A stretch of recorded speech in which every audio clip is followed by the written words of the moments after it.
നിങ്ങൾ ഇക്വിറ്റി ഷെയർസിലോ equity oriented mutual ഫണ്ട്സിലോ ഇൻവെസ്റ്റ് ചെയ്യുന്ന ആളാണ് എങ്കിൽ എല്ലാ വർഷവും 15,000 റുപ്പീസോളം ടാക്സ് സേവ് ചെയ്യാനുള്ള ഒരു ടിപ്പ് പറഞ്ഞുതരാം. ഇതിനെ ക്യാപിറ്റൽ ഗെയിൻ ഹാർവെസ്റ്റിംഗ് എന്ന് പറയും. എല്ലാ വർഷവും മാർച്ച് 31 മുമ്പായിട്ട് നിങ്ങൾ നിങ്ങളുടെ പോർട്ട്ഫോളിയോ നോക്കുക. അതിൽ പ്രോഫിറ്റിൽ കിടക്കുന്ന ഒരു ഇക്വിറ്റി ഷെയറോ അല്ലെങ്കിൽ മ്യൂച്വൽ ഫണ്ടോ അത് അപ്രോക്സിമേറ്റ്ലി 1,25,000 റുപ്പീസ് ക്യാപിറ്റൽ ഗെയിൻ കിട്ടുന്ന തരത്തിൽ സെല് ചെയ്യുക. അതിനുശേഷം വെരി നെക്സ്റ്റ് ഡേ അത് റീപർച്ചേസ് ചെയ്യുക. ഇനി ഇപ്പോൾ നിങ്ങൾ 1,25,000 റുപ്പീസ് ക്യാപിറ്റൽ ഗെയിൻ ബുക്ക് ചെയ്ത് കഴിഞ്ഞു. പക്ഷേ ആസ് പെർ സെക്ഷൻ 112A നമുക്ക് 1,25,000 റുപ്പീസ് വരെ ക്യാപിറ്റൽ ഗെയിൻ എക്സംപ്റ്റഡ് ആണ്. അപ്പൊ നിങ്ങൾ അതിന് ടാക്സ് കൊടുക്കേണ്ട ആവശ്യമില്ല. ഇനി നിങ്ങളത് റീപർച്ചേസ് ചെയ്തത് കൊണ്ട് തന്നെ നിങ്ങൾ ആ ഷെയർ വീണ്ടും നിങ്ങളുടെ പോർട്ട്ഫോളിയോയിൽ ആഡ് ചെയ്തും കഴിഞ്ഞു. ഇങ്ങനെ ചെയ്തത് വഴിക്ക് നിങ്ങൾക്ക് മറ്റൊരു അഡ്വാൻറ്റേജ് കൂടെയുണ്ട്.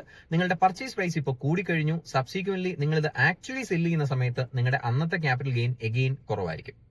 എല്ലാ ഫിനാൻഷ്യൽ ഇയറിലും നമുക്ക് ഇത് ചെയ്യാൻ കഴിയും. അങ്ങനെ ചെയ്യുന്നത് വഴിക്ക് 1,25,000ന്റെ 12.5% അപ്രോക്സിമേറ്റ്ലി 15,000 റുപ്പീസോളം ടാക്സ് സേവ് ചെയ്യാനായിട്ട് കഴിയും.